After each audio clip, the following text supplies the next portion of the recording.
अस्सलाम वालेकुम क्लास। आज की तारीख में जो है वो हम बजटिंग के ऊपर बात करेंगे। बजटिंग का स्ट्रेटेजी के साथ क्या लिंक है, बजटिंग का प्लान के साथ क्या लिंक है, बजटिंग का स्ट्रेटेजिक ऑब्जेक्टिव के साथ क्या लिंक है। बजट जो है वो एक कॉस्ट कंट्रोल सिस्टम है क्या, और भी कोई कॉस्ट कंट्रोल सिस्टम होते हैं। बजट का चेंजिंग रेलेवेंस में बजटिंग की अहमियत का ऊपर और नीचे जाना। सर बेनिफिट्स ऑफ बजटिंग क्या है, बजटिंग जो है वो बनाता कौन है, सबसे पहला बजट बनता कौन सा है, सर बजट फोरकास्ट है या प्लान है। इन सारी चीजों के ऊपर आज हम बात करेंगे। आपने मेरे साथ एंड तक लगे रहना है। आपको ये बात समझ में आ जाएगी कि बजटिंग फाइनेंस पोर्शन के अंदर हर लेवल पे डाला जाता है, चाहे वो एसीसी हो, चाहे वो सीए हो, चाहे वो आईसीएम हो, आईसीडब्ल्यू हो। और बजटिंग को फाइनेंस के पोर्शन में डालकर बच्चे को क्या सिखाने की कोशिश की जाती है कि स्ट्रेटेजी का बजट के साथ क्या लिंक है, तो वो आपको क्या सिखाने की कोशिश की जा रही है और कितना जो है वो सिखाया जाता है। आने वाली कुछ वीडियोस में इंक्लूडिंग दिस वीडियो आपका कुछ दिमाग खुलेगा, आपको समझ में आएगा। तो आपने मेरे साथ लगे रहना है। Sir this is Mohammad Iqbal Bhabha और मैं आप लोग सबको यहाँ पर वेलकम करता हूँ और आपने मेरे चैनल को सब्सक्राइब भी करना है।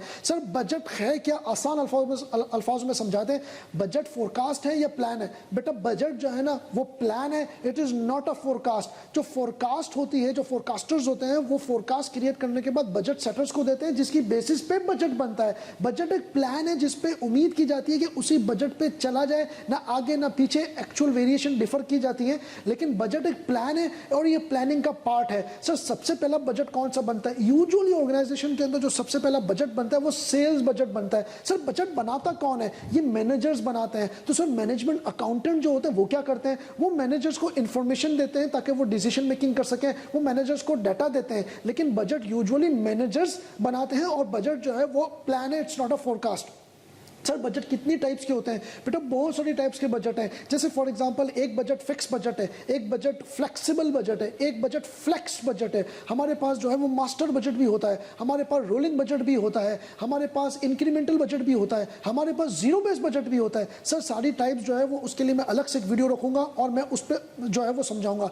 आज की तारीख में मैं आपको ये बताना चाह रहा हूँ कि budget is a part of the cost control system. तो क्या बजट जो है वो क्या एक ही कॉस्ट कंट्रोल सिस्टम का पार्ट है? स्टैंडर्ड कॉस्टिंग भी कॉस्ट कंट्रोल सिस्टम का पार्ट है, वेरिएंस एनालिसिस भी कॉस्ट कंट्रोल सिस्टम का पार्ट है, इसके अलावा मार्जिनल कॉस्टिंग भी कॉस्ट कंट्रोल सिस्टम का पार्ट है, एब्जॉर्प्शन कॉस्टिंग भी कॉस्ट कंट्रोल सिस्टम का पार्ट है।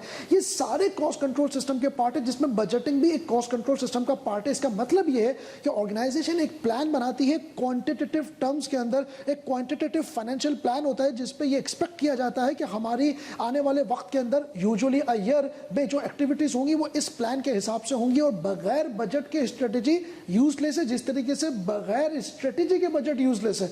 तो ये याद रखिएगा, ये दोनों मिक्स चलती हैं। सर बजट की इंपॉर्टेंस आज की तारीख में क्या है? मैं आपको जो है वो कॉर्पोरेट की एग्जांपल, मैटको फूड की एग्जांपल से बताऊंगा कि बजट की इंपॉर्टेंस क्या है। हम सिर्फ आज ये देखेंगे, जो हम देखना जा रहे हैं कि बजट जो है वो रेलिवेंट है भी कि नहीं है। देखिए कभी कभार ऐसा लगता है कि बजट बहुत ज्यादा रेलिवेंट है और कभी कभार ऐसा लगता है कि बजटिंग की कोई अहमियत नहीं है। जैसे फॉर एग्जाम्पल मैं आपको बताऊं, आपको ये बात पता है कि जीडीपी का सबसे ज्यादा कॉन्ट्रीब्यूटर आज की तारीख में इवन डेवलपिंग कंट्री के अंदर भी सर्विस सेक्टर है।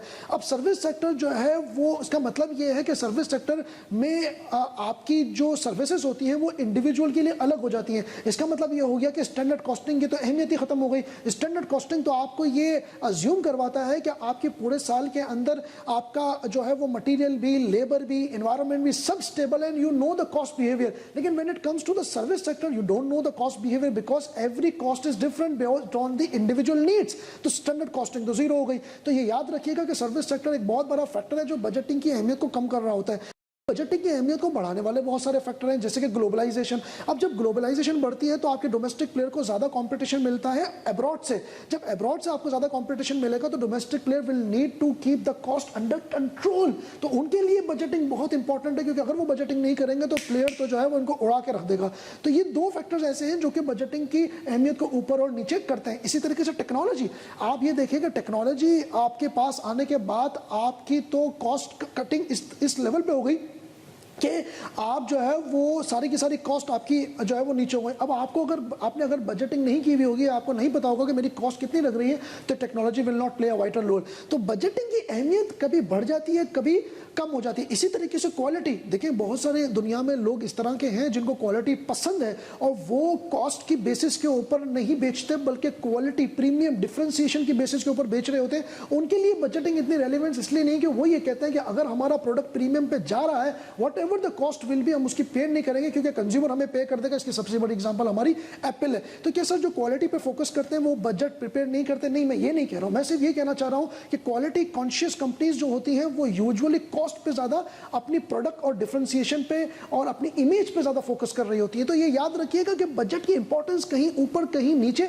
हो जाती है, बल्कि जो फास्ट मूविंग इंडस्ट्रीज होती हैं जैसे कि बहुत सारी आईटी कंपनीज होती हैं, इसी तरीके से जो मैन्युफैक्चरिंग इंडस्ट्री, खास तौर पे मैन्युफैक्चरिंग के अंदर बजट की अहमियत बहुत ज़्यादा होती है क्योंकि उसके अंदर कॉस्ट कंट्रोल रखना बहुत इंपॉर्टेंट होता है अगर स्टेबल एनवायरनमेंट है तो।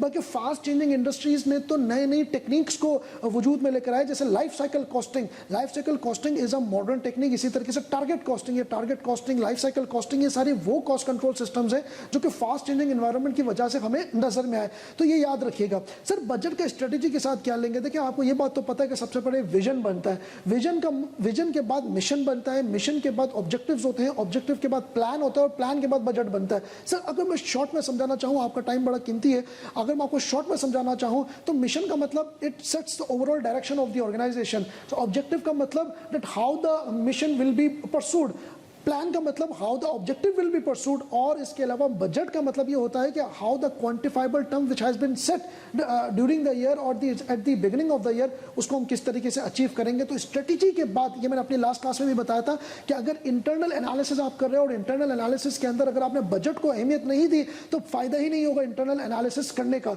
तो इंटरनल एनालिसिस, चूंकि budget is a part of the costing और कॉस्टिंग जो है वो इंटरनल होती है, तो इसी तरीके से जब भी हम इंटरनल एनालिसिस करते हैं तो budget will play a vital role. Sir इसकी बेनिफिट्स क्या है? याद रखिएगा बजट का सबसे बड़ा बेनिफिट पता है क्या है? It helps you, it pushes you, it motivates you, it gives you the impetus to have a forward thinking. आप आने वाली थिंकिंग को फॉरवर्ड थिंकिंग कर रहे होते हैं, यानी कि आने वाला एक साल आपको फॉरवर्ड थिंकिंग, अगर आप बजट बनाओगे आपको पहले ही पता चल जाएगा कि भाईजान मेरे पास रॉ मटेरियल का शॉर्टेज है, प्रोडक्शन डिपार्टमेंट में किस किस चीज़ों के मसले हैं। आप जब फॉरवर्ड थिंकिंग करोगे तो आपको पता चल जाएगा। तो it helps you plan ahead. Budget का सबसे बड़ा बेनिफिट ये। दूसरा सबसे बड़ा बेनिफिट बजट का ये भी होता है कि जो डिपार्टमेंट्स के दरमियान में कोऑर्डिनेशन आती है। देखिए एक होता है प्रोडक्शन डिपार्टमेंट जो कि प्रोड्यूस कर रहा होता है, एक होता है प्रोक्यूरमेंट डिपार्टमेंट जो कि परचेज कर रहा होता है। जब आप बजट करते हैं तो पता चल जाता है कि प्रोडक्शन डिपार्टमेंट के अंदर इस रॉ मटेरियल का शॉर्टेज है जो कि प्रोक्यूरमेंट डिपार्टमेंट को परचेज करना है। तो ये बजट आपको इस तरह से हेल्प कर रहा होता है बिटवीन द टू डिपार्टमेंट। तो पहला हो गया फॉरवर्ड थिंकिंग, दूसरा हो गया आपका आपस में लिंकिंग करना। इसके अलावा भी बजट के बहुत सारे बेनिफिट्स और भी हैं। For example budget motivates the employee. आपका जो एम्प्लॉय होगा उसको मोटिवेट करेगा कि हाँ अगर रियलिस्टिक बजट है तो मुझे इस बजट को अचीव करना है। और बजट जो है वो जूनियर मैनेजर के लिए यार्ड स्टिक भी होता है, यानी कि सीनियर मैनेजर जूनियर मैनेजर को कह सकता है कि भाईजान अगर तूने आज की तारीख में 2000 यूनिट प्रोड्यूस नहीं करे ना तो तू फारिग। तो वो यार्ड स्टिक भी एज यार्ड स्टिक भी जो है वो एक्ट करता है। और बजट का सबसे बड़ा बेनिफिट ये भी है कि it gives the managers an authority to spend. वो अपनी मर्जी से स्पेंड कर सकते हैं, उसको पता है मेरे पास इतना बजट है मैं इसको स्पेंड कर सकता हूँ। बहुत सारे डिसएडवांटेजेस भी हैं बजट के, उसके लिए अलग से वीडियो बनाऊंगा। लेकिन ये याद रखना है कि बजट जो है वो बनाया क्यों जाता है, बनाया किस लिए जाता है और उसके बेनिफिट्स क्या हैं। मैं आपको एक और एग्जांपल भी देता हूं कि अगर बजट ना हो जिंदगी में, मैन्युफैक्चरिंग इंडस्ट्री के अंदर यूजुअली ना हो तो इसके क्या नुकसान हो सकते हैं। और अगर आप कॉस्ट से डिविएट करते हैं, अपने बजट से डिविएट करते हैं इवन पिछले साल में या आपके बजट से या इंडस्ट्री से, तो क्या क्या नुकसान हो सकते हैं। अभी मैं आपको एग्जाम्पल दूं, Metco food is the company of the personal care products और ये पाकिस्तान स्टॉक एक्सचेंज के अंदर गालिबन 2017-18 में लिस्ट हुई। ये इस कंपनी ने 2021 के अंदर, अभी लेटेस्ट फाइनेंशियल स्टेटमेंट में आपको बता रहा हूं, 2021 के अंदर लॉस रिपोर्ट किया। ये लॉस उसने जो रिपोर्ट किया उससे पिछले जब इसने लॉस रिपोर्ट किया था वो 2013 के अंदर जो है इसने आखिरी लॉस रिपोर्ट किया था, यानी कि गालिबन कोई 9-10 साल के बाद उसने लॉस रिपोर्ट किया 60 मिलियन का। अच्छा, इससे एक साल पहले अगर आप देखें तो 2020 के अंदर इस कंपनी का 150 मिलियन का प्रॉफिट था, 150 मिलियन का प्रॉफिट। और आने वाले एक साल में यानी कि अगले ही साल उसने 60 मिलियन का लॉस रिपोर्ट करा। ऐसा कैसे पॉसिबल है कि 2020 के अंदर 150 मिलियन का प्रॉफिट और एक साल के अंदर 60 मिलियन का लॉस। अच्छा, एक और मजे की मैं आपको बात बताऊं, इस कंपनी ने कम से कम 10,000 मिलियन यानी कि कम से कम 10 अरब रुपए का रेवेन्यू बुक किया, जो कि अपने 9 साल की हिस्ट्री में सबसे ज्यादा रेवेन्यू है 10 अरब रुपए का। तो आप ये सोचेंगे कंपनी जो है वो सबसे ज्यादा रेवेन्यू बुक कर रही है अपनी हिस्ट्री में, ठीक है। कंपनी लास्ट ईयर प्रॉफिटेबल थी लेकिन इस साल लॉस में आ गई। ऐसा क्यों? Because it deviated from its administrative and distribution expenses. उसने अपने एडमिनिस्ट्रेटिव और डिस्ट्रीब्यूटेड, अगर आप उसके एक्सपेंसेस देखें तो लास्ट ईयर से बहुत ज्यादा है, यानी कि कॉस्ट ऑफ प्रोडक्शन पे चूंकि कंट्रोल नहीं रहा, तो irrespective of the increase in revenue और irrespective of the growth numbers that the company has shown, हुआ ये कि कंपनी लॉस में आ गई 150, और उस लॉस में आई जो कि 2013 में लॉस था, उससे ज्यादा लॉस में कंपनी जो है वो 60 मिलियन के लॉस में आ गई। तो ये याद रखिएगा कि कंपनी का जितना भी रेवेन्यू हो, अगर आपका जो है वो कॉस्ट ऑफ प्रोडक्शन कंट्रोल में नहीं हो रहा, आप उससे डिविएट कर गए, तो irrespective of the high number you have shown, आप लॉस में आ जाएंगे और कंपनी जो है वो उसकी इमेज में मसला आएगा। तो ये याद रखिएगा कि budgeting plays a vital role. आने वाली वीडियोस के अंदर टाइप्स ऑफ बजटिंग के ऊपर बात करेंगे और प्रैक्टिकल एग्जांपल के साथ समझाऊंगा कि बजटिंग होती क्या है। Thank you so much for watching this video. अस्सलाम वालेकुम।